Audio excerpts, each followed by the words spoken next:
Bonjour à tous, bienvenue à la présentation annuelle des résultats du groupe AXA pour l'année 2018. Ils vous seront présentés par Thomas Buberl, directeur général, Gérald Darlin, directeur général adjoint et directeur financier, Jacques de Peretti, PDG d'AXA France. Des membres du Management Committee sont dans la salle pour répondre à vos questions après. Nous laisserons la priorité aux questions de la salle, mais vous pouvez aussi poser des questions à distance. Merci beaucoup. Je laisse la place à Thomas Buberl, directeur général d'AXA.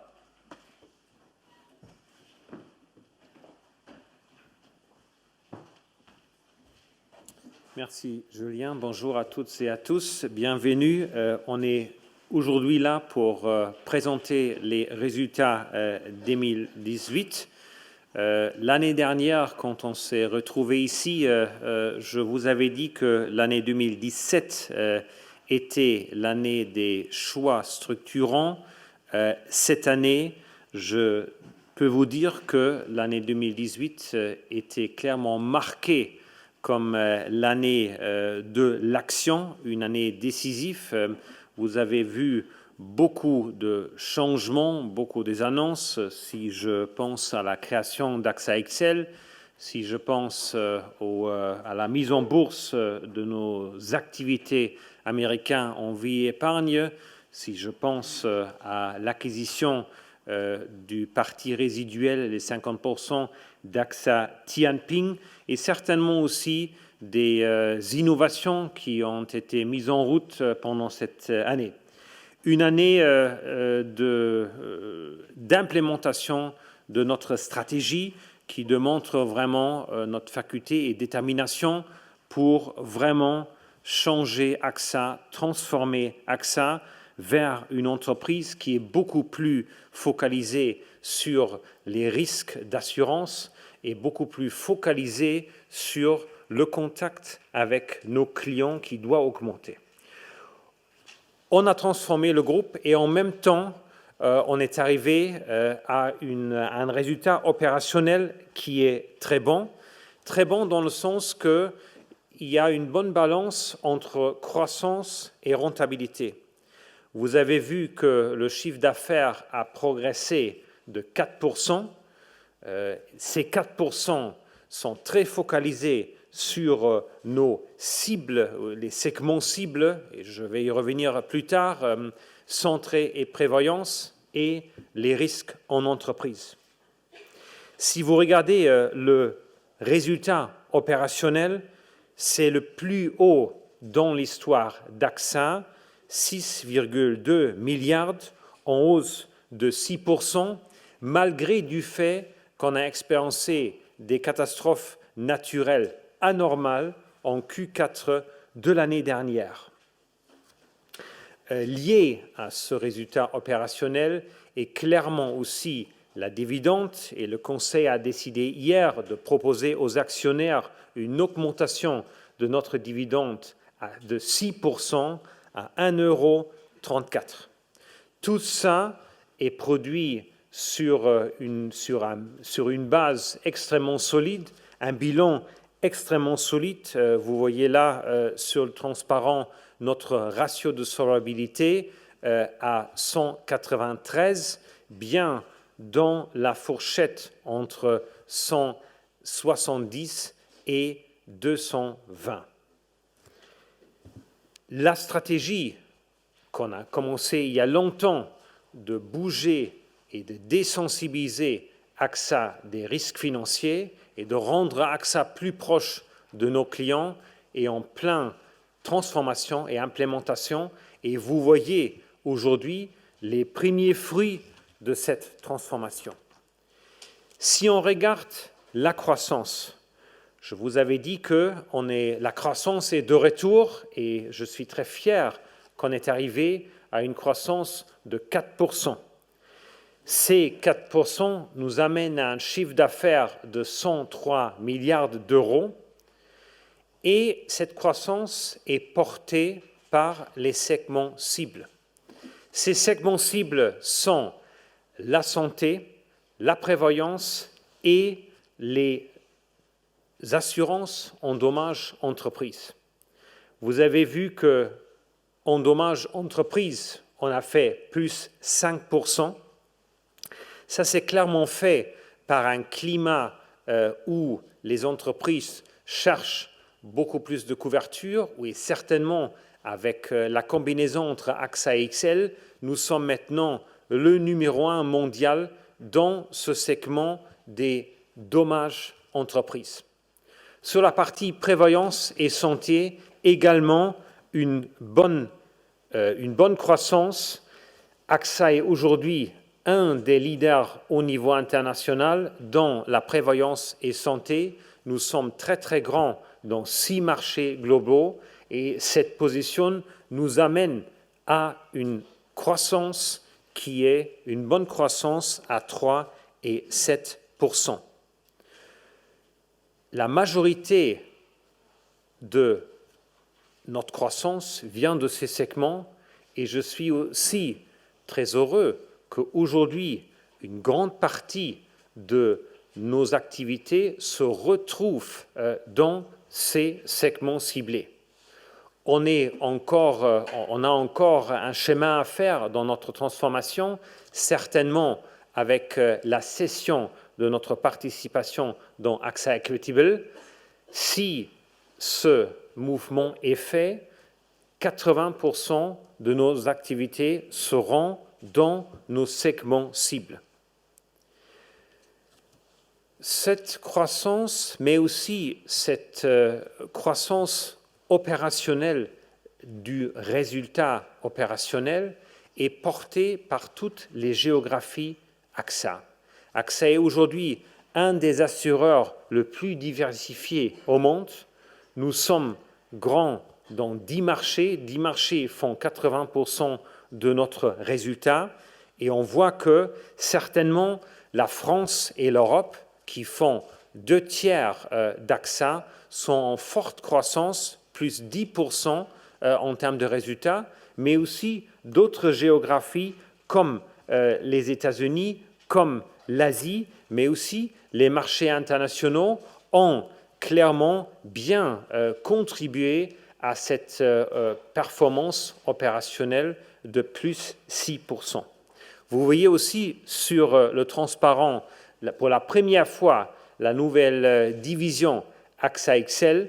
Comme je vous avais dit avant, AXA XL était confronté certainement au Q4 à des catastrophes naturelles anormales. Juste pour vous donner une magnitude, le Q4 d'AXA XL en termes des catastrophes naturelles était égal à une expérience normale annuelle. Ça veut dire que c'est très abnormal et c'est la nature qui dirige ces sinistres, mais c'est clairement quelque chose de très anormal. Si on regarde AXA XL, parce qu'une de nos priorités est l'intégration d'AXA XL, je peux vous dire qu'on a fait des progrès rapides et l'intégration se progresse dans une bonne manière. Qu'est-ce qu'on a fait jusqu'ici? Premièrement, on était confronté à intégrer AXA XL au niveau de notre réassurance commune. Ça veut dire les équipes de risque ont créé et implémenté un nouveau programme de réassurance pour AXA et XL basé sur le concept de l'appétit de risque pour le groupe AXA. Deuxièmement, on a eu un événement important qui est le renouvellement au 1er janvier. Là, on a fait le maximum pour se bien coordonner. Et je dois vous dire aussi que dans plein de géographies, en France, en Europe, dans les marchés internationaux, on a déjà bien coordonné et utilisé les deux forces pour vraiment créer beaucoup plus des opportunités que les deux entreprises ont créé tout seuls.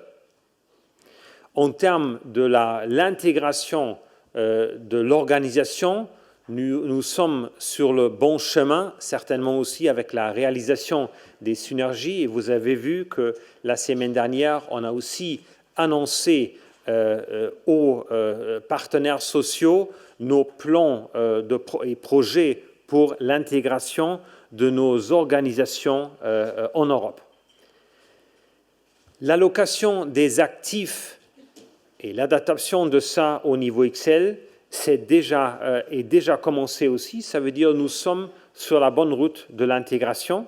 Et si je regarde un peu les premiers débuts 2019, on voit que cette dynamique commerciale des deux organisations continue. On a vu une croissance des revenus à 10% dans le Q4 2018. On a vu un renouvellement au 1er janvier qui est positif. Et certainement, cette dynamique entre les deux organisations va continuer et on va certainement construire sur cette excellente réputation que XL a chez leurs clients. Ça veut dire aujourd'hui, on affirme encore une fois notre ambition de résultat de 1,4 milliard d'euros pour 2020 pour la combinaison entre AXA et XL, compte tenu du fait qu'on a une expérience normale des catastrophes naturelles à 4%. Comme je vous avais dit, on n'a pas uniquement acheté XL et nous sommes en train d'intégrer XL, mais la transformation d'AXA est beaucoup plus grande de ça. Avec la combinaison entre AXA et XL, on a créé le numéro 1 au niveau mondial dans les risques dommages des entreprises. Ça nous met dans une position de grande force et on va maintenant capitaliser là-dessus. En même temps, on a annoncé une augmentation de notre participation dans le joint venture AXA Tianping qui va nous amener à avoir 100% de cette entreprise en Chine. Ça veut dire ça nous fait le premier assureur étranger en dommages en Chine. Et il y a certainement une grande opportunité dans les assurances dommages, mais aussi dans l'assurance santé en Chine qu'on veut vraiment maintenant capturer avec cet investissement. Troisièmement, on a aussi beaucoup avancé sur la partie innovation dans plein de pays et plein des formes différentes. Certainement, en France, Jacques et son équipe ont beaucoup investi dans la télémédecine. Aujourd'hui, la télémédecine est une partie de l'offre d'AXA France dans les assurances collectives qui est extrêmement important, qui est aussi très différenciant vis-à-vis les autres offres. Et avec les deux entreprises en France, AXA Assistance et CARE, nous sommes aujourd'hui le leader dans la télémédecine en France. Vous avez également vu que l'année dernière, on a aussi annoncé 2 grands partenariats stratégiques. Le partenariat avec Uber, qui progresse bien. On a déjà assuré 1 milliard de trajets qui sont protégés d'Uber. Et de l'autre côté, le partenariat européen avec ING, un partenariat nouveau, digital, où on peut vraiment adresser 13 millions de clients de chez ING. La désensibilisation au risque financier a clairement continué. On a commencé cette démarche directement après la crise financière en 2008. Ça veut dire que c'est juste une progression de notre stratégie, ou je veux dire une accélération qu'on a fait l'année dernière avec 3 grands piliers. Le premier pilier, c'est vraiment la question de mise en bourse de nos activités américaines en vie et épargne. Vous avez vu que le 20 mai, on a commencé cet IPO et après, on a aussi fait des offres secondaires. Aujourd'hui, nous sommes encore à peu près à 50% de détention et cette entreprise, comme vous l'avez vu avant, est bien positionnée en termes de croissance dans le marché américain, mais aussi en termes de résultats opérationnels. Un deuxième grand pilier de la transformation était la transformation de notre business vie collectif en Suisse. On a modifié ce portefeuille en assurance vie, étant le leader au niveau suisse dans ce business. Et troisièmement, on a annoncé la vente d'AXA Life Europe, qui était le véhicule européen des variable annuities situé en Irlande. Et tous ces trois transactions nous donnent des moyens pour vraiment augmenter notre situation cash, pour financer l'achat XL, mais aussi pour réduire notre endettement vers le corridor ciblé entre 25 et 28%. Toute cette transformation d'AXA nous amène à un nouvel AXA qui est certainement transformé en termes de son mix de business. Après la crise financière, AXA a eu 80% focus sur les risques financiers, ça veut dire 80% sur les activités vie et épargne. Après toute cette transformation que vous avez vue avant, mais aussi par la suite de la réduction ou de la sortie des US en vie, on va complètement changer notre profil vers 80% des expositions aux dommages santé et prévoyance, avec deux positions très fortes. Le numéro 1 en termes d'assurance dommages au niveau mondial et un très grand acteur international en termes de santé et prévoyance. Et en même temps, et vous voyez ça à droite, on a fortement réduit notre sensibilité aux risques financiers.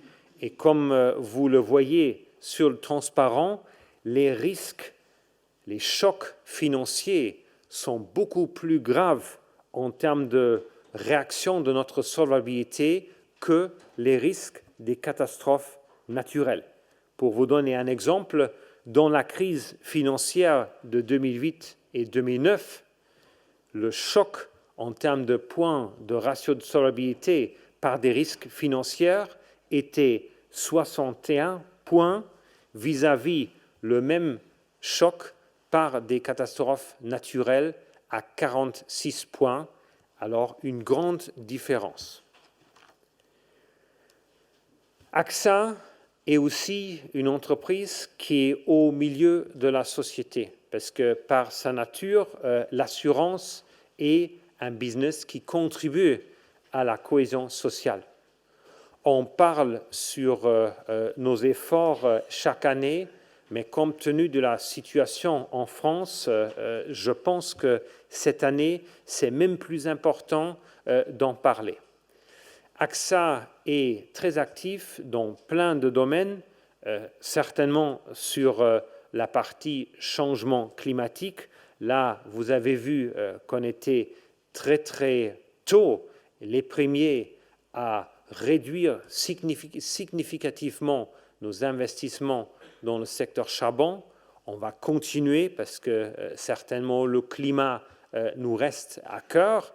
Et le climat a aussi une liaison avec un deuxième sujet qui est très important pour nous, c'est la question de santé. Par notre nature de business, on a aussi lancé beaucoup des actions pour améliorer la santé de nos populations. Et sur la partie inclusion, on a aussi travaillé beaucoup, certainement suite aux événements des Gilets jaunes en France. On s'est engagé avec 18 autres entreprises pour aider, pour donner du soutien. Et certainement, dans la partie santé en France, dans les déserts médicaux, on a lancé un pilote très innovatif dans la région Hauts-de-France pour mettre en service nos efforts de télémédecine pour la société française. Certainement, la partie intelligence artificielle et données est très importante pour notre industrie.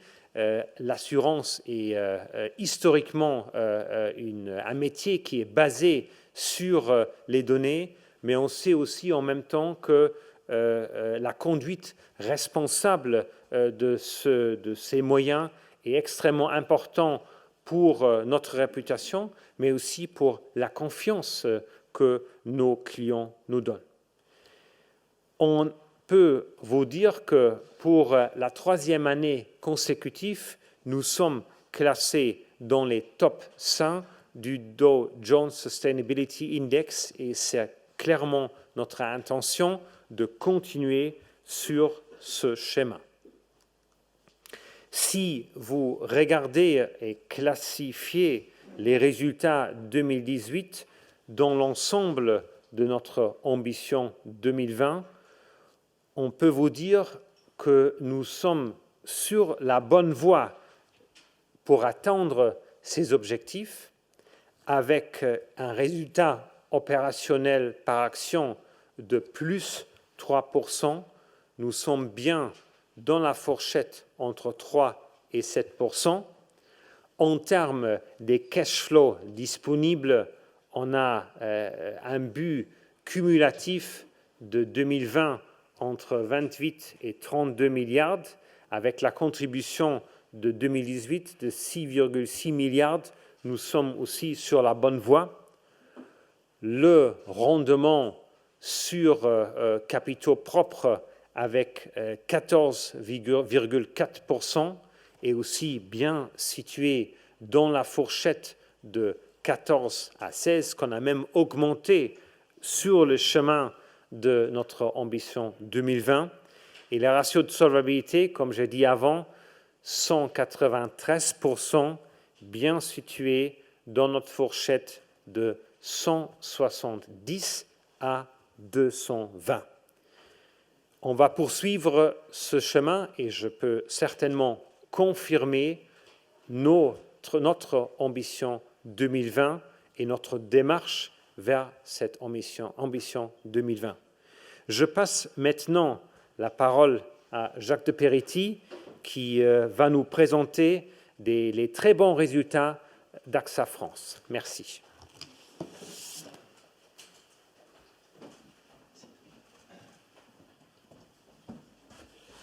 Bien, bonjour à toutes celles et à tous ceux que je n'ai pas salués. Il me revient le privilège donc de présenter ces bons résultats.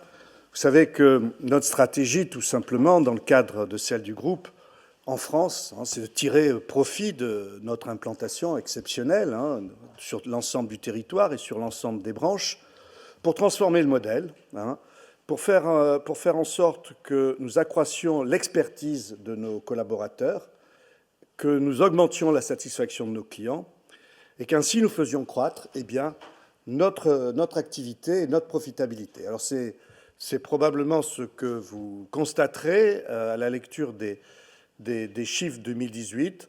Nous sommes sur le bon chemin et ce chemin, bien sûr, il est tracé grâce à l'engagement sans faille de nos collaborateurs et de nos agents généraux. Alors ces résultats, c'est un chiffre d'affaires qui croît de 3,5%, c'est-à-dire que nous passons la barre des 25 milliards d'euros cette année. Et ce qui est intéressant de noter, c'est que, en fin de compte, cette activité, elle croît où le groupe souhaite qu'elle croît. Thomas vous a présenté les 3 segments prioritaires pour notre groupe. La santé, qui croît chez AXA France de 12%, la prévoyance, qui croît de 5%, et le risque que nous appelons entreprise yard, dommages IRD, qui croît de 3%.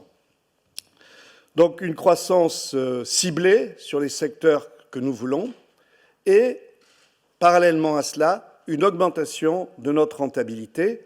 Vous le voyez à travers les ratios combinés. Les 3 ratios combinés des 3 grandes branches sont tous en amélioration en amélioration sensible pour le ratio combiné IARD, avec une amélioration de 2,3 points à 92,3.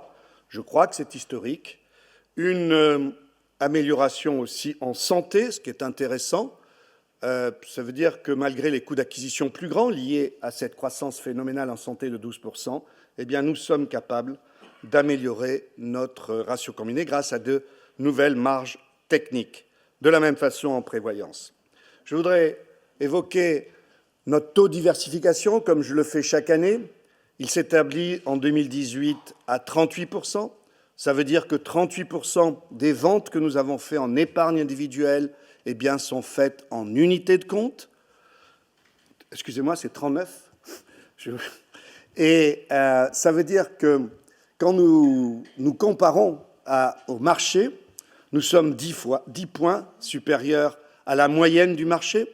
Et cela, c'est à mettre au compte, d'une part, de la qualité, de la performance de nos produits, mais aussi de l'expertise, du savoir-faire de nos conseillers, dotés d'outils toujours plus puissants pour veiller au devoir de conseil.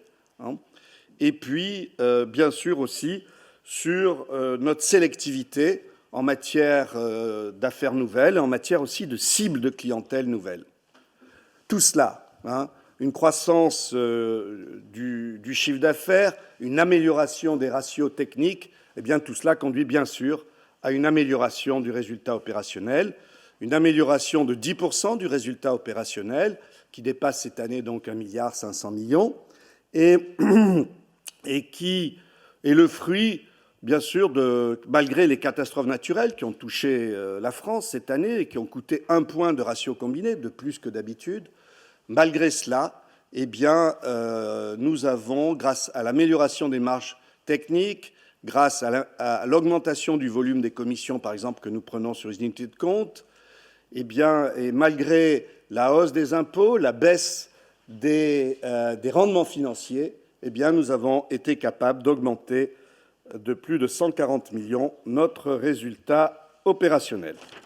Alors, tournons-nous vers l'avenir. Quelle est notre stratégie ? Très clairement, elle s'inspire complètement de la stratégie du groupe. Elle repose sur 5 piliers. Le premier, bien sûr, il s'agit de la satisfaction de nos clients. J'en ai déjà parlé. Nous sommes en chemin. Le deuxième concerne ce dont Thomas a parlé, notre politique payer to partner, comment faire en sorte d'être plus partenaire de nos clients et tirer parti des succès que nous avons eus, par exemple, en téléconsultation. Troisième pilier, la simplicité. Simplicité de notre modèle, j'en ai parlé, il est encore trop complexe, il faut que nous poursuivions cette transformation, mais simplicité surtout des interactions avec nos clients. Faire simple, faire que travailler avec AXA, être assuré par AXA, eh bien, ça soit pas une multitude d'efforts, mais ça soit quelque chose de lisse et de simple. Enfin, l'intégration d'XL. Comment, eh bien, nous pouvons tirer parti de ce dont a parlé Thomas, cette expertise sur ces spécialités, et faire en sorte que notre implantation locale nous permette de diffuser, eh bien, au plus grand nombre ces savoir-faire. Et enfin, être un acteur majeur dans la cité. Je voudrais juste commenter ce dernier point, car il nous tient à cœur. Vous savez que notre groupe, eh bien, a pour tradition, je crois qu'on peut dire que c'est notre ADN, que d'être présent dans la cité. Souvenez-vous, en 91, quand nous avons lancé le chèque syndical pour favoriser, eh bien, le débat social dans l'entreprise, quand en 2005, nous avons lancé le CV anonyme, suite à l'ébullition dans les cités dont vous vous souvenez, pour faire en sorte que les jeunes des cités aient un meilleur accès à nos entreprises, eh bien, c'est sur cette lancée que nous souhaitons poursuivre. Aujourd'hui, AXA à tout cœur, notre association majeure, eh bien, aujourd'hui, elle est forte de 8000 collaborateurs bénévoles qui soutiennent chaque jour 150 associations. Thomas en a dit un mot, nous avons souhaité cette année renforcer cet engagement dans la cité. Nous nous sommes engagés auprès de 18 autres sociétés eh bien, à rendre l'économie plus inclusive. Alors je voudrais vous donner quelques exemples de ce que cela veut dire pour nous, de ce qu'est notre action en la matière. Nous avons décidé, par exemple, d'offrir à toutes les familles monoparentales modestes eh bien, une rente éducation pour chacun de leurs enfants jusqu'à leur 26e année. Vous savez que nous avons depuis toujours un soutien fort pour les femmes qui sont victimes des violences. Vous savez que tous les 3 jours, une femme succombe des coups de son compagnon. Chaque après-midi, nous avons une équipe de juristes au téléphone qui soutient ces femmes à mener les démarches administratives et juridiques pour faire valoir leurs droits et qui les soutient financièrement. Eh bien, nous souhaitons aller plus loin cette année. Nous allons soutenir la Maison de la Femme, qui est un espace médicalisé eh bien, pour accueillir ces femmes victimes de violences. Nous souhaitons aussi, et c'est très important, faire en sorte que le lien entre les jeunes et l'entreprise soit plus grand. Nous accueillerons cette année 200 jeunes de 3e en stage d'entreprise. Nous augmenterons significativement le nombre d'alternants que nous accueillerons. Ce nombre sera porté à 1800, c'est-à-dire 1800 jeunes à qui nous allons mettre le pied à l'étrier. Thomas a parlé de la lutte contre les déserts médicaux. Nous avons fait une opération dans le Nord. Nous allons faire une opération dans les semaines qui viennent dans la région Île-de-France. Nous avons enfin quelque chose qui nous tient à cœur et qui est notre métier, vous le savez, c'est la prévention. C'est tout près de notre métier. C'est avant que nous intervenions. Nous avons été sur des parcours comme la route, comme la santé. Mais vous savez, nous sommes aussi sur des parcours assez nouveaux, comme la cybercriminalité. Cette cybercriminalité, excusez-moi, qui aujourd'hui touche les jeunes, et qui est une véritable menace. Nous avons, depuis 4 ans, mis en place un partenariat avec la Gendarmerie nationale, avec la Police nationale, pour, dans les écoles, diffuser le permis Internet et protéger les enfants de CM2. Cette année, ce sera le 2 millionième enfant de CM2 qui recevra son permis Internet et qui sera protégé. Voilà, vous l'avez deviné, être acteur dans la cité, pour moi, pour mes collaborateurs, c'est très important. Et vous le voyez, ce que nous souhaitons, c'est renforcer cette présence, parce que nous mesurons chaque jour, comme vous tous, qu'en fin de compte, notre pays a besoin d'un plus grand engagement de chacun et des entreprises pour renforcer sa cohésion sociale. Je vous remercie de votre attention et maintenant je vais laisser la parole à Gérald.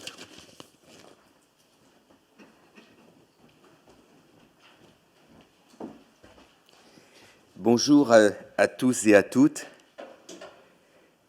Donc, Jacques vous a parlé de la France. Maintenant, je vais vous présenter les résultats de nos autres marchés, à commencer par l'Europe, avec un résultat opérationnel qui est en croissance de plus 10%, notamment grâce à une amélioration des marges techniques. C'était le cas également en France, dans des pays comme la Suisse, comme le Royaume-Uni, comme l'Allemagne, l'Espagne. On a également une baisse de taux d'imposition en Suisse et en Belgique. Et ça, ces éléments positifs sont compensés par un élément négatif qui est la marge financière en baisse. Vous savez que les taux d'intérêt sont très bas et donc on a une marge financière qui a baissé. Mais le résultat opérationnel est en forte croissance, plus 10%, qui est un niveau historique de croissance du résultat en Europe. Vous pouvez voir à droite notamment une amélioration des ratios et notamment en santé, c'est-à-dire qu'on a un ratio qui s'améliore de 1,3 points. Au total, notre chiffre d'affaires a été en progression de 3%. L'Asie maintenant, on a une croissance donc du résultat opérationnel de 5%, avec une amélioration des marges techniques au Japon, avec plus de commissions de gestion. Vous savez qu'on fait pas mal de produits en unité de compte à Hong Kong, donc une hausse de ces commissions, notamment due à l'amélioration des marchés et à la hausse des volumes, et une contribution au résultat accru de la Chine.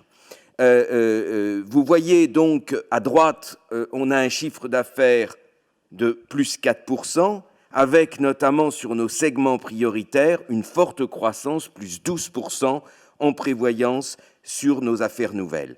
Un autre point aussi, vous voyez que 87%, c'est un point qu'on avait mentionné déjà quand on avait fait notre présentation à la fin du mois de novembre, notre journée investisseur, 87% de notre activité en Asie sont sur nos segments cibles, dommages, santé et prévoyance. AXA XL maintenant. Thomas vous le disait, on a subi 2 catastrophes naturelles majeures au 4e trimestre et c'est pour ça qu'il nous paraissait intéressant de vous présenter un diagramme. Et donc, si vous voulez, XL, je vous rappelle que XL, donc on consolide le 4e trimestre puisqu'on a pris possession de la société uniquement au début du 4e trimestre. Donc, on consolide le 4e trimestre alors que l'activité d'AXA Corporate Solutions est une activité qui est consolidée sur toute l'année. Ce que vous voyez, le 0,2 que vous voyez à gauche, c'est la contribution normative. Si on avait un niveau normal de catastrophe naturelle, on aurait dû avoir une contribution au 4e trimestre de XL de 0,2 milliards d'euros. Les 2 grandes catastrophes naturelles qui sont l'ouragan Michael et les feux de forêt en Californie ont chacun coûté l'équivalent de 0,3 milliards d'euros. Ce qui veut dire qu'au total, eh bien, le niveau de catastrophe naturelle extraordinaire, anormal je dirais, était de moins 0,5, ce qui fait que on a la quote-part du résultat d'AXA XL faisait moins 374 millions, c'est les moins 0,4 que vous voyez en vert foncé, auquel on ajoute la contribution d'AXA Corporate Solutions qui fait 0,1. Au total donc, la contribution d'AXA XL dans nos comptes et dans notre résultat opérationnel est de moins 0,2 milliards. Vous voyez à droite qu'il y a une bonne activité chez XL au cours du dernier trimestre. C'est notamment dû, le plus 10, c'est notamment dû à 2 grosses affaires, mais même si on exclut ces 2 grosses affaires, on est en croissance de 5%. Ce qui est bon.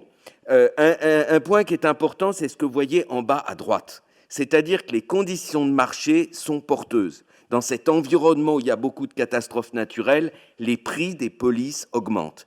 Et les hausses tarifaires en 2018 ont été de plus 4% en moyenne. Et vous voyez en bas à droite, le renouvellement au mois de janvier est bon, c'est-à-dire qu'on a une croissance des tarifs en assurance de 4% et en réassurance de 1,5%.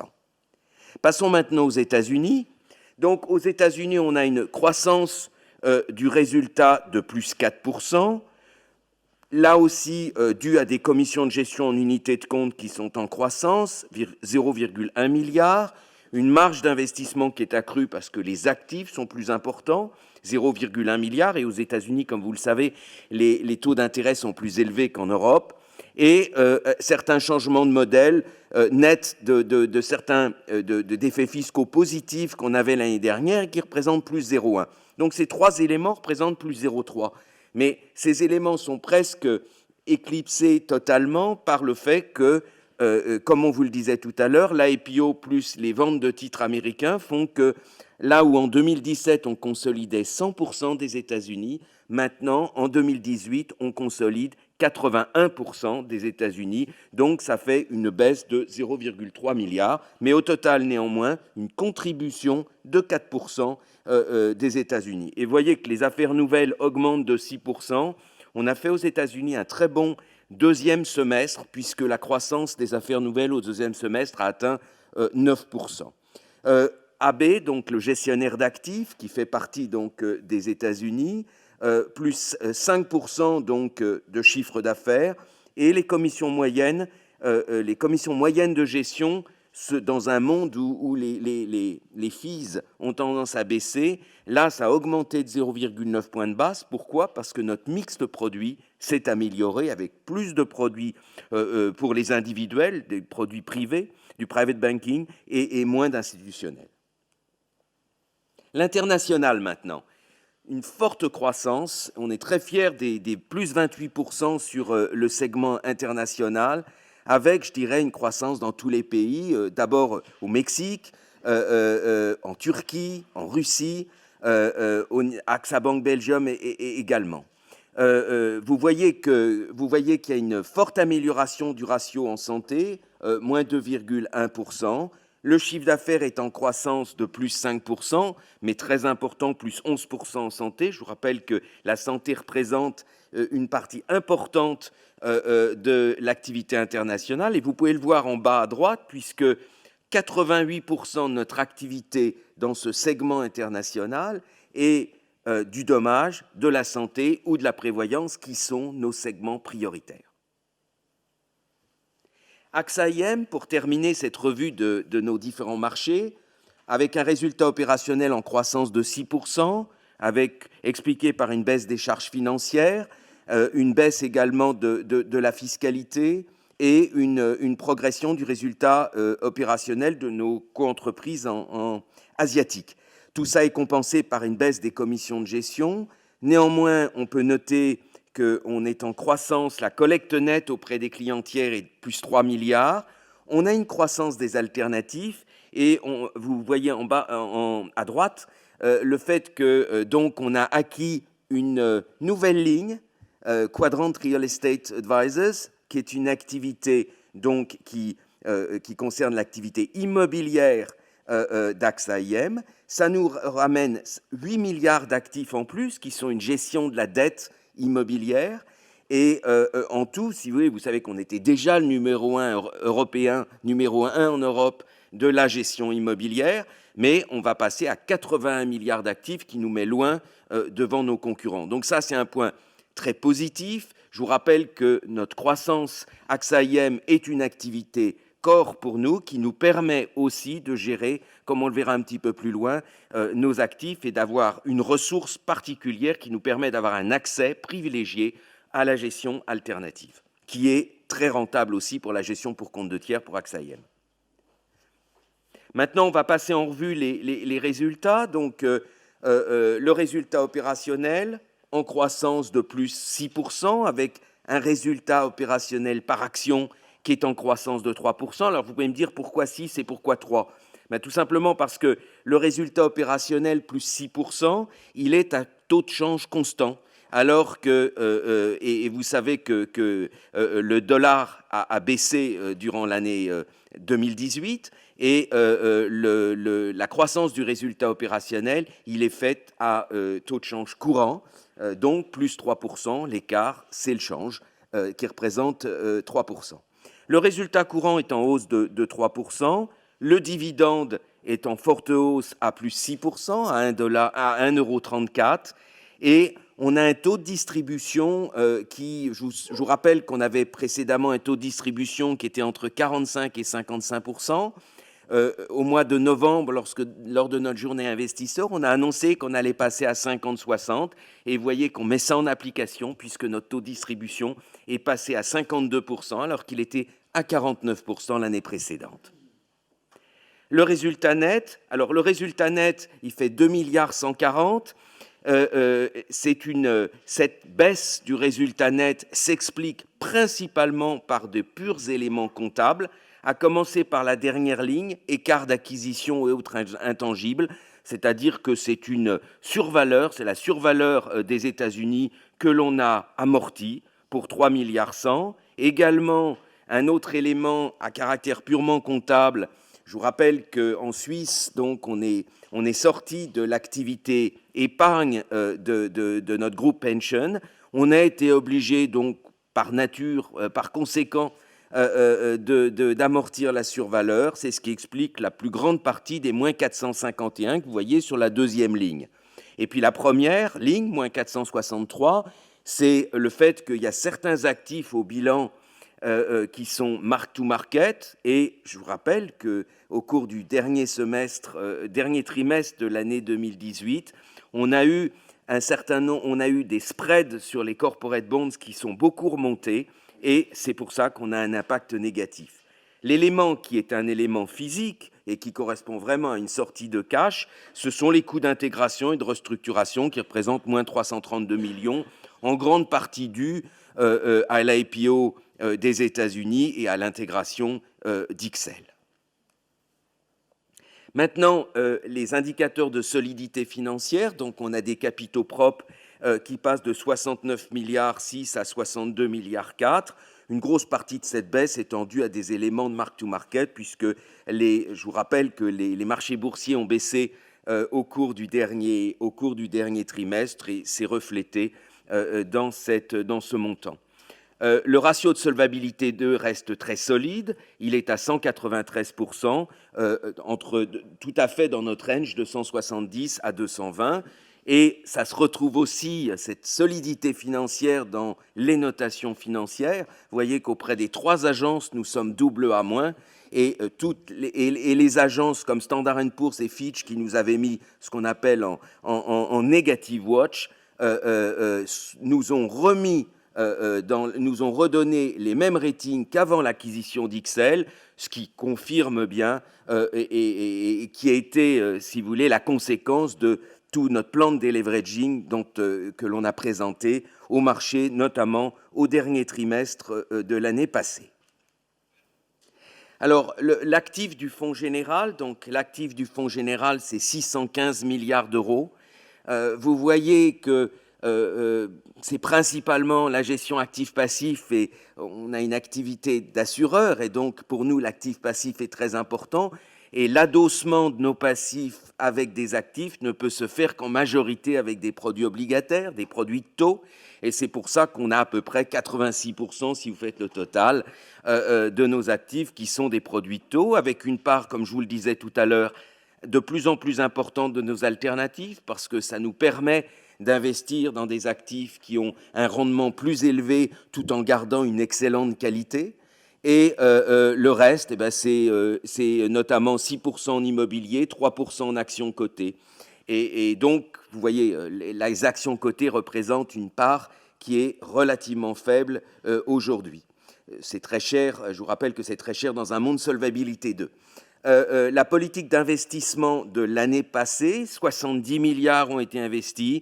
Là encore, vous remarquerez la très haute qualité de nos investissements, 28% en titres souverains, en moyenne AA, 57% en actifs d'entreprise qui sont simple A, 7% en ABS qui sont là aussi investment grade, entre AA et simple A, et enfin des actifs below investment grade n'ont représenté que 7%. Donc vous voyez une gestion de très haute qualité, mais qui nous a permis néanmoins de réinvestir à un taux de 2,5%. Je vais céder la parole à Thomas pour la conclusion.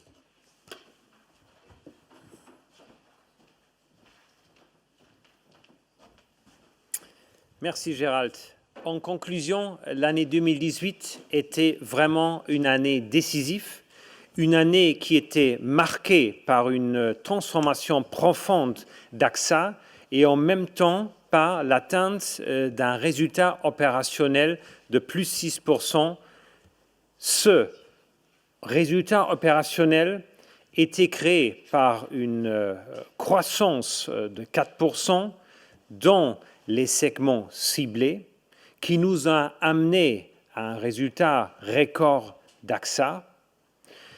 Pour 2019, on va poursuivre cette transformation et nos priorités sont extrêmement claires. Premièrement, l'intégration XL doit se poursuivre. Deuxièmement, on va continuer notre transformation en termes d'investissement dans les innovations. Et troisièmement, on va continuer notre chemin de désinvestissement de nos activités vie aux États-Unis qui vont nous amener à une réduction de notre endettement. Tout ça est bien en ligne avec notre ambition 2020 et nous sommes sur la bonne voie d'atteindre nos objectifs de l'ambition 2020. J'aimerais à ce point remercier encore une fois tous nos clients, nos partenaires et certainement nos collaborateurs et nos agents AXA qui ont tous contribué à cet très bon résultat opérationnel. Merci.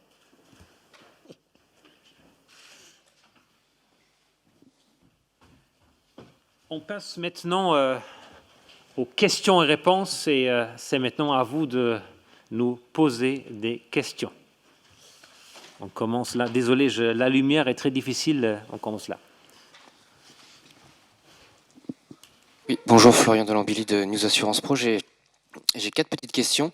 La première, vous parlez du taux de renouvellement au 1er janvier concernant AXA XL. Vous dites qu'il est positif. Je voulais savoir quel était ce taux et s'il était possible de le comparer par rapport au 1er janvier de l'année dernière, avant l'arrivée d'AXA dans XL, plutôt l'arrivée d'XL dans AXA.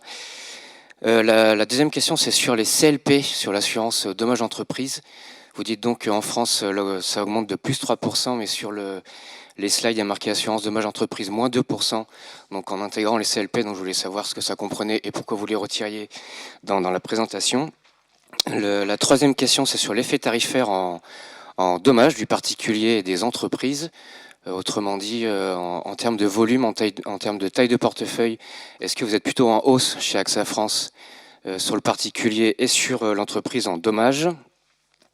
Et enfin, la dernière question, c'est donc le groupe s'oriente clairement sur des activités assurantielles avec 81%, je crois, sur la prévoyance, le dommage et la santé. La France est encore à plus de 50% sur la partie épargne. Est-ce que vous allez travailler aussi en France sur la désensibilisation à l'épargne et si oui, comment ? Très bien, merci pour ces questions. Je pense que la majorité est pour Jacques. Je vais répondre à la première question et en partie à la quatrième. Et Jacques, si tu peux prendre la deuxième, troisième et la deuxième partie de la quatrième.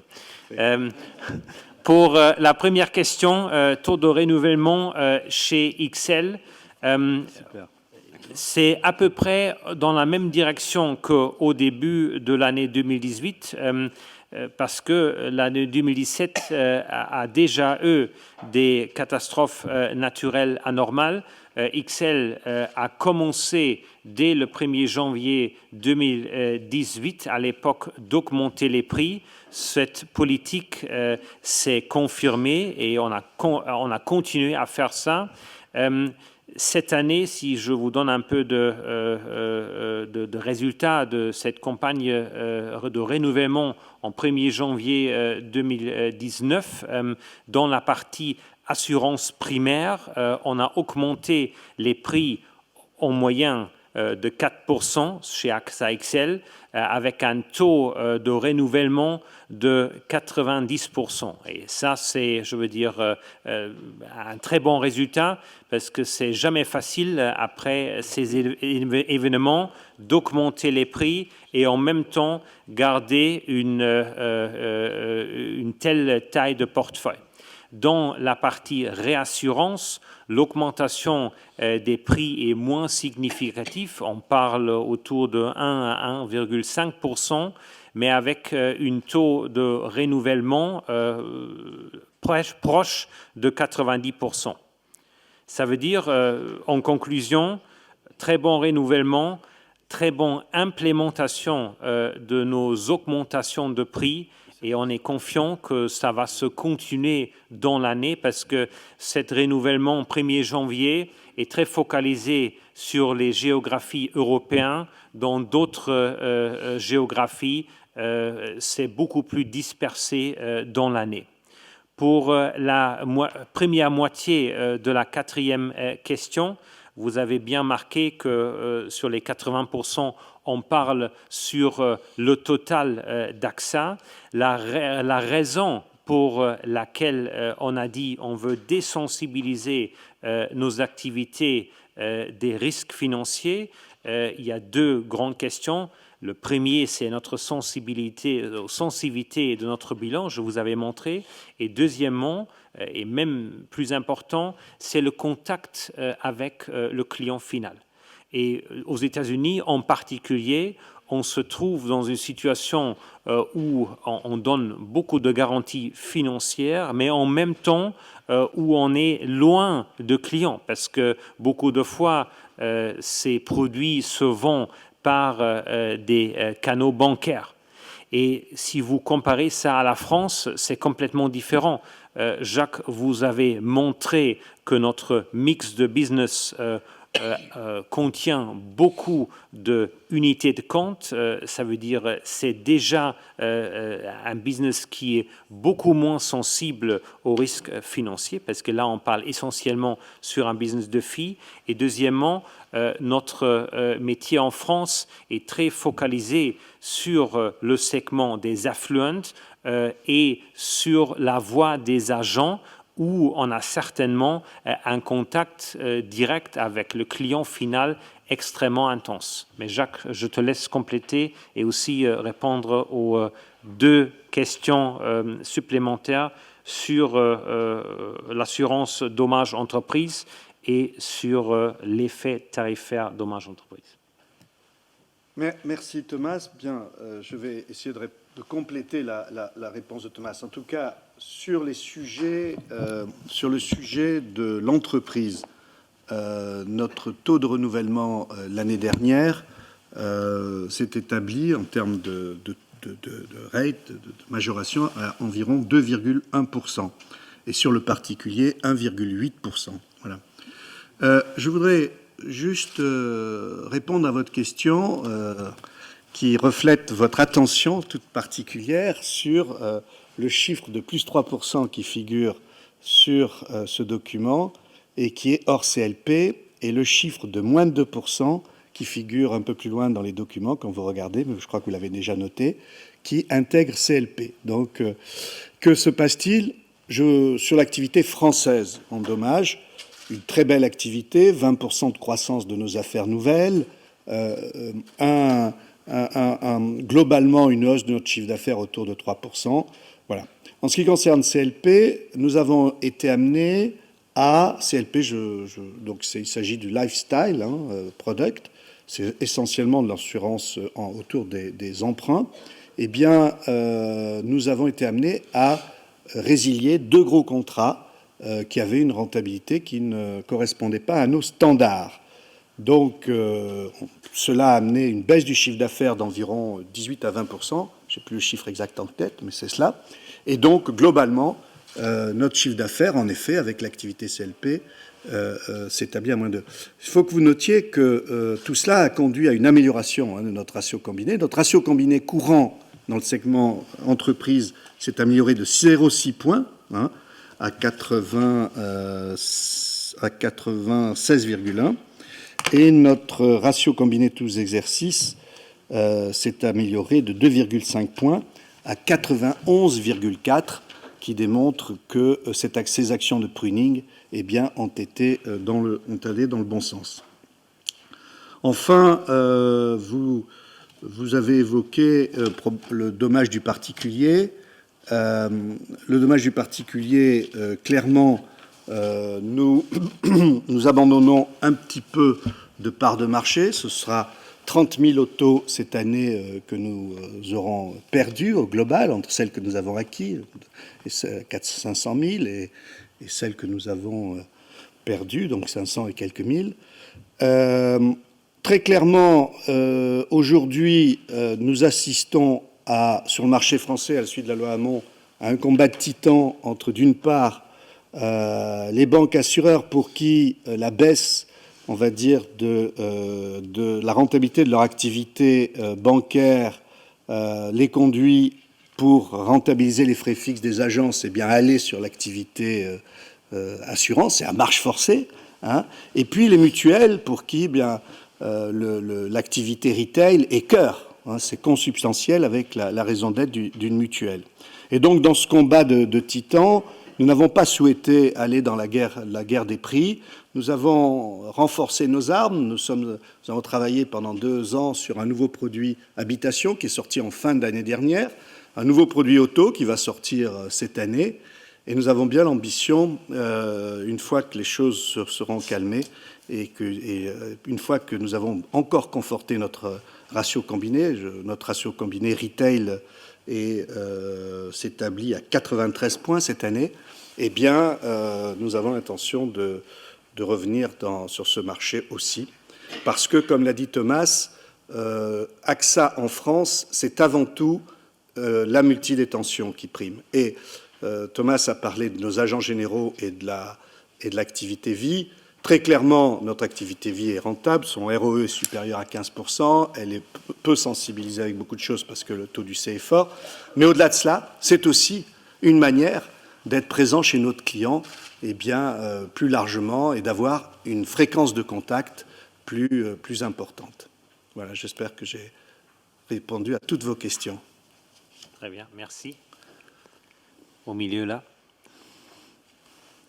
Le micro arrive. Merci, Jacques de Bodus, le pavé de l'assurance. J'ai bien entendu vos ambitions, et notamment d'être un acteur majeur dans la société, rendre l'économie plus inclusive. Et je voulais savoir si tout cela était compatible avec un dividende qui va augmenter de 6% alors que votre résultat net est divisé par 3, et tout cela également dans le contexte gilet jaune que l'on connaît. Alors, il faut voir, la dividende augmente de 6% et la base pour la dividende est le résultat opérationnel qui augmente aussi de 6%. Ça veut dire qu'on est bien en ligne avec ça. Le résultat net est affecté par des sujets non structurels qui ne se répètent pas. Gérald, vous avez expliqué tous les détails. Par exemple, si vous prenez la dépréciation de la valeur comptable aux États-Unis, ça n'a aucune conséquence liquide du cash et c'est quelque chose qui ne se répète pas. Je veux dire, la dividende est clairement bien liée au résultat opérationnel. Dans le contexte français que vous avez évoqué, pour nous, c'est très important d'être un acteur social, mais de servir tous nos stakeholders. Tous nos stakeholders qui sont nos clients avec des produits innovants, qui sont nos actionnaires avec une dividende qui est concurrentielle parce que l'investisseur a aujourd'hui le choix entre d'autres sociétés. Et troisièmement aussi, la société en large.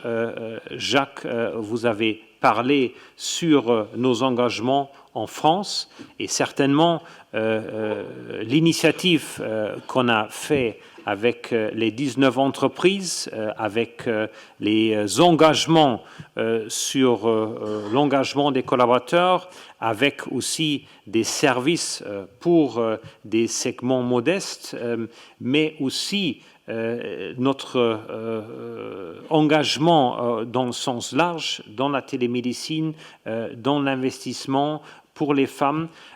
Nous sommes un groupe qui est, dès son début, toujours très fort dans la société, soit dans des actions par la société, mais aussi par l'engagement des collaborateurs. Jacques a mentionné AXA à tout cœur. On est aujourd'hui en France 8000 collaborateurs qui s'engagent sur un total de 20 000. On a la même chose dans d'autres pays. La responsabilité sociale et l'engagement pour la société est dans notre ADN.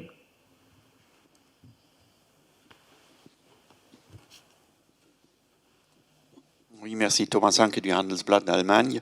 Vous avez beaucoup parlé de la transformation de votre société, de votre entreprise. L'année passée, on peut peut-être dire que vous étiez assez agressif et vous avez payé un prix assez élevé quand on voit les moins 66%. Je suppose que des événements de cette envergure ne vont pas se répéter cette année-ci.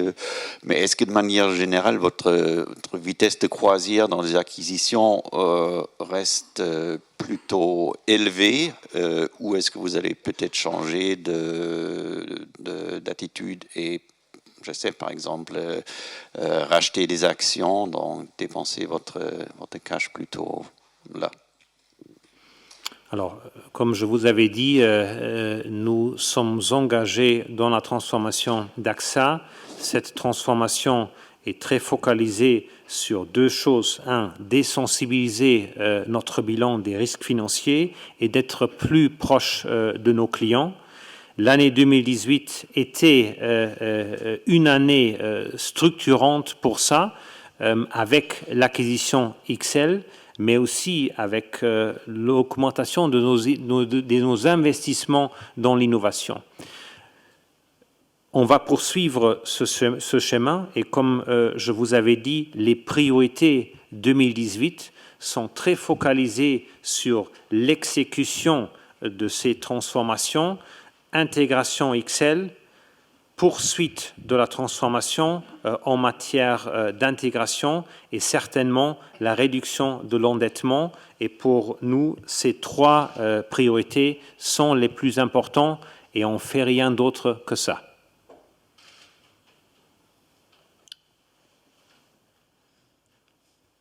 D'autres questions?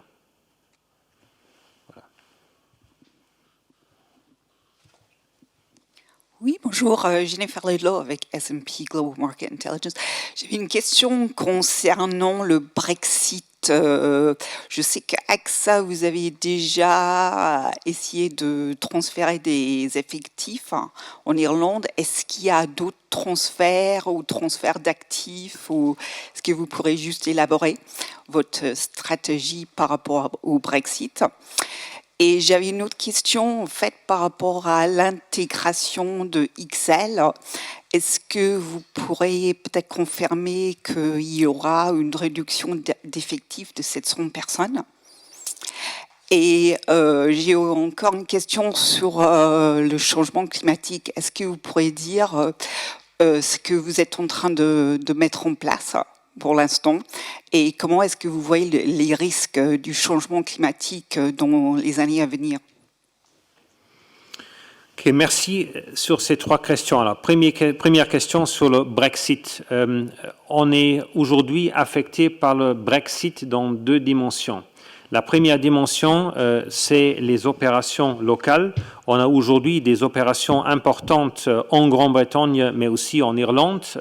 La Grande-Bretagne et l'Irlande, ça contribue à peu près 5% au total du groupe AXA. Nous sommes leaders en Angleterre dans la santé, numéro 2 dans la santé et numéro 2 aussi dans les lignes des assurances entreprises dommages. On s'est préparé pour les opérations locales en ce qui concerne l'Irlande et la Grande-Bretagne sur la base d'un hard Brexit. Ça veut dire on est préparé localement. On veut clairement poursuivre la démarche locale en Grande-Bretagne parce que c'est un marché qui est important pour nous. Sur la deuxième dimension, la dimension internationale, la même chose, on s'est focalisé et préparé sur un scénario de hard Brexit. C'est vrai qu'on a eu des opérations internationales basées à Londres et au fur et à mesure, dans les derniers 2 ans, on a déjà bougé des gens, des recrutements vers la France parce que pour nous, c'est beaucoup plus simple parce qu'on a une empreinte géographique européenne très forte que pour d'autres groupes qui n'ont rien sur le continent. Tout ça est sous contrôle et comme je vous avais dit, on travaille sur un scénario du hard Brexit à la fin mars. Sur votre deuxième question, l'intégration XL, oui, on a annoncé ça la semaine dernière. Notre volonté est d'intégrer les deux structures. Cette intégration se fait d'un côté en Europe, où on a certainement dans quelques pays comme la France, comme l'Allemagne, l'Italie et d'autres, deux structures qu'il faut intégrer parce que notre but est clairement d'être très coordonnés et de travailler ensemble. Ça nous amène à une réduction des effectifs que vous avez mentionné. On a annoncé ça la semaine dernière. Nous sommes maintenant en discussion dans le dialogue social. Comme vous le savez, AXA a une histoire du dialogue social extrêmement raisonnable et partenarial. Et certainement aussi, avec cette affaire, on veut continuer et garder notre histoire d'un dialogue fort, d'un dialogue actif, mais aussi de trouver ensemble avec les partenaires sociaux la meilleure solution pour intégrer ces deux sociétés. Sur la partie changement climatique, si on regarde, ces changements climatiques se font dans la longue durée. On a maintenant, si vous prenez les événements sur 10 ans, on a vu maintenant 2 ans anormales des activités des catastrophes naturelles. C'était 2017 et 2018. Sur 10 ans, les autres 8 ans ont été beaucoup plus bas. Et c'est clair, il y a toujours la question, est-ce que c'est grâce ou suite au changement climatique? Aujourd'hui, on ne peut pas encore le dire, mais clairement, on est en forte observation de ces événements. Et cette année va être très importante de voir est-ce que 2017-2018 se répète ou est-ce qu'on va revenir vers une tendance normale qu'on a vue pendant les dernières 10 ans. Une chose est claire, si on voit que ça se répète et qu'il y a un fort changement de ces tendances grâce à un changement du risque climatique, il faut clairement qu'on s'adapte aussi notre exposition de risque, mais ça ne veut pas naturellement dire qu'on va réduire notre business. Aujourd'hui, on trouve beaucoup de capital alternatif dans le marché où il y a des fonds de pension ou des réassurances qui s'intéressent beaucoup à ce risque. Et dans n'importe quel cas, on va certainement faire beaucoup plus dans ce segment. XL, à l'époque, était une des premières entreprises très actives dans ce secteur du capital alternatif et on veut vraiment leverager le know-how de XL pour la totalité d'AXA pour en profiter. D'autres questions?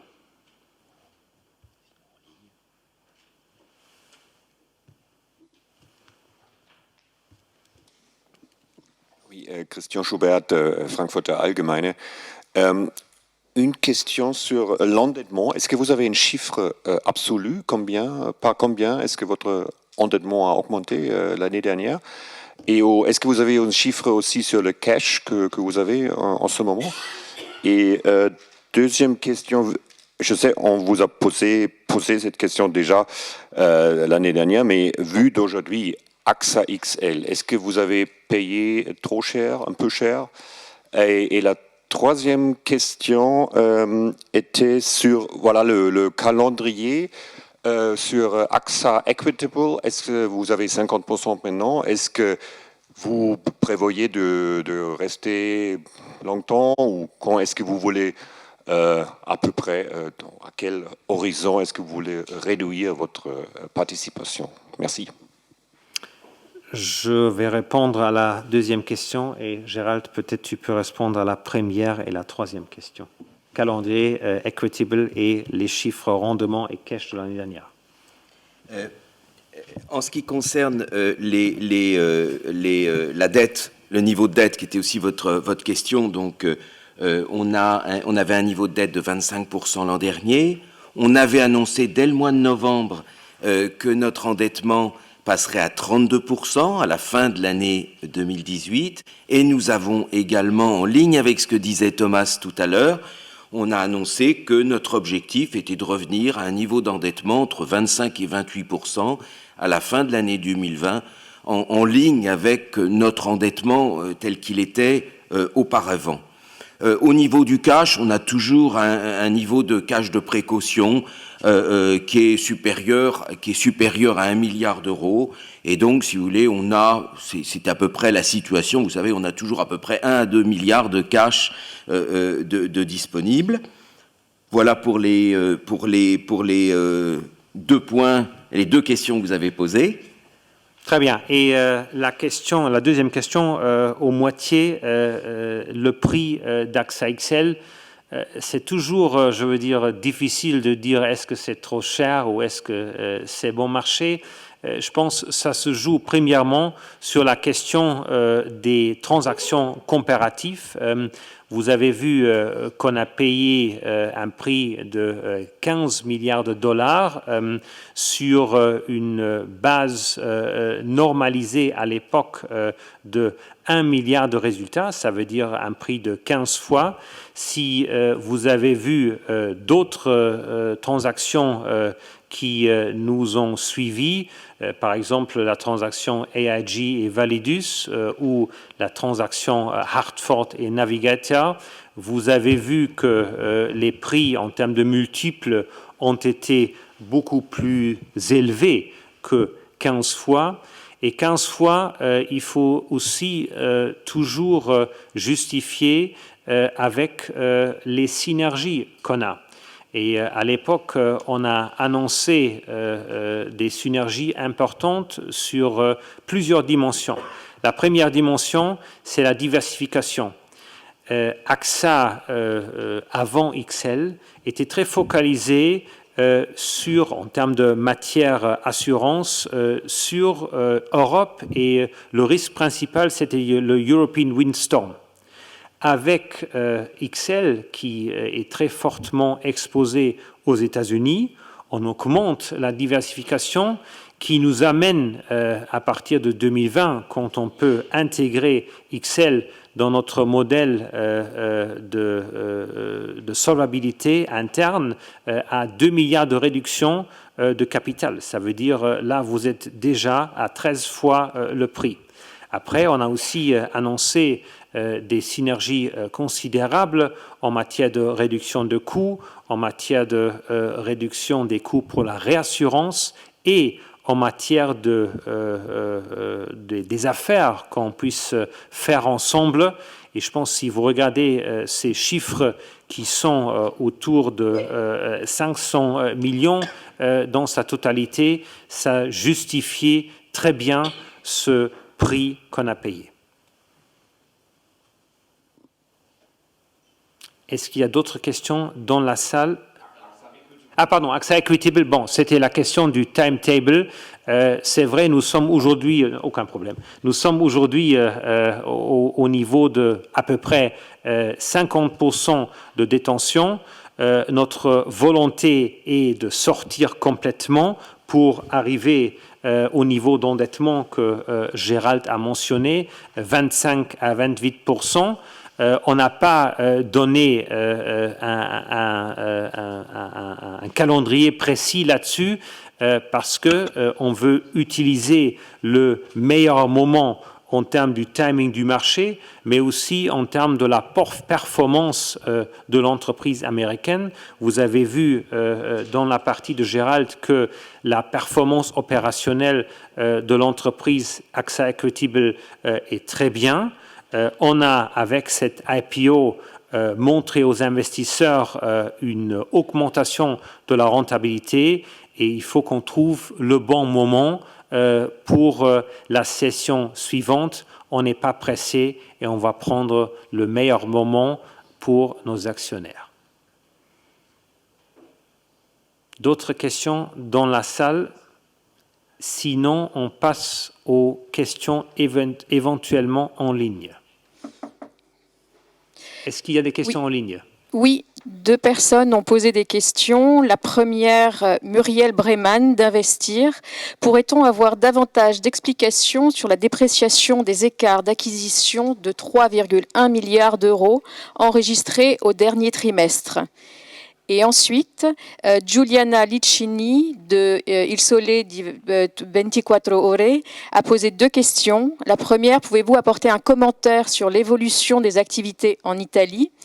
Deuxième question, est-ce que la situation économique italienne, récession technique, aussi bien que l'incertitude politique avec les tensions avec la France, sont une source d'inquiétude? Je propose que Gérald va répondre à la première question sur le sujet de dépréciation. Antimo Peretta, qui est dans la salle, qui suit les activités italiennes, qui est responsable, peut répondre à la question sur les activités italiennes. Et moi, je prends la troisième question sur la situation politique et aussi les tensions potentielles avec la France. Gérald. Bon, sur votre première question, sur la question relative à la dépréciation, ce qu'on peut dire, si vous voulez, c'est que on a pris la décision donc de mettre en bourse AXA Equitable Holding, donc notre filiale américaine, et ça a été l'occasion pour nous de faire des dépréciations comptables des survaleurs historiques. Vous savez, ces survaleurs, elles remontent à quasiment 20 ans. Et donc, le tout a coûté environ 3 milliards. Mais je répète, c'est une pure écriture comptable. Du reste, quand je vous dis que c'est une pure écriture comptable, quand vous regardez notre solvabilité, on a affiché 193% de solvabilité et ça n'a aucune implication sur notre solvabilité. Notre solvabilité reste très forte. Ce qu'il faut dire également, c'est que, comme vous avez pu le voir dans ma présentation, l'entreprise américaine, elle marche très bien. On a fait une croissance opérationnelle de plus 4%, et je vous rappelle, c'est 4%, y compris la décroissance d'une consolidation de 100% à 81%. Et si on éliminait cet élément-là, on serait de l'ordre de plus de 20%. Donc, tout se passe bien et notre filiale américaine marche très bien, elle est très saine, c'est une opération purement comptable. Merci Gérald. Un petit mot sur la deuxième question, l'Italie et les activités. Ça marche? Ça marche? Ah oui. Alors, les activités en Italie marchent très bien. Je dois dire qu'on a fait une belle croissance de chiffre d'affaires de 22%. La collaboration avec notre partenaire bancaire fonctionne très bien. Je peux dire qu'on a eu la possibilité de mettre des bons produits sur le marché qui ont aidé cette croissance. Et pour le moment, je veux dire que tout ça qu'on voit cette année aussi, c'est bien parti. Et ça veut dire que la collaboration marche bien, les chiffres d'affaires augmentent très bien. Et en plus, l'innovation dans les différents produits qu'on met sur le marché sont bien reçus par les marchés et par notre client. Merci. Un petit mot sur la troisième question, la situation politique italienne. C'est clair que ça nous inquiète, comme tout le monde. Mais notre business de l'assurance est un business qui est un business à long terme, focalisé sur la démographie et sur les besoins des Italiens. Et malgré du fait que la situation politique est quand même volatile, on voit que les besoins et les demandes des Italiens sont assez constants. On voit aujourd'hui une forte opportunité de croissance dans le secteur santé, parce que là, il y a un fort besoin des Italiens et des activités de se développer. Et deuxièmement, sur la partie des assurances en entreprise, on voit aussi un fort potentiel de croissance et les équipes d'Intimo et Patrick Cohen qui gèrent l'Italie sont très focalisées là-dessus. Comme Intimo l'a dit, la performance était bonne et on va tout faire pour que ça reste une bonne performance malgré du fait qu'on a une situation volatile en Italie. Les questions de tension franco-italienne se focalisent beaucoup plus sur la question européenne.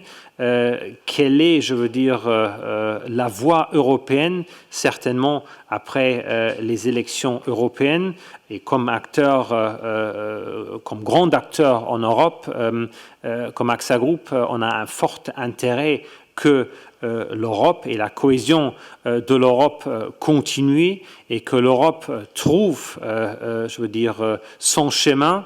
Je suis très très sûr que entre les États-Unis et la Chine, il y a une voie européenne qui reste sur les valeurs européennes, sur le modèle européen. Et on est maintenant tous ensemble responsables pour qu'on puisse trouver ensemble ce voie. Et pour ça, les élections européennes et aussi le dialogue dans les pays, mais aussi entre les pays, est extrêmement important. Est-ce qu'il y a d'autres questions dans la salle? Non? En ligne? Ce n'est pas le cas. Merci pour votre attention, merci pour vos questions et je vous souhaite une bonne journée.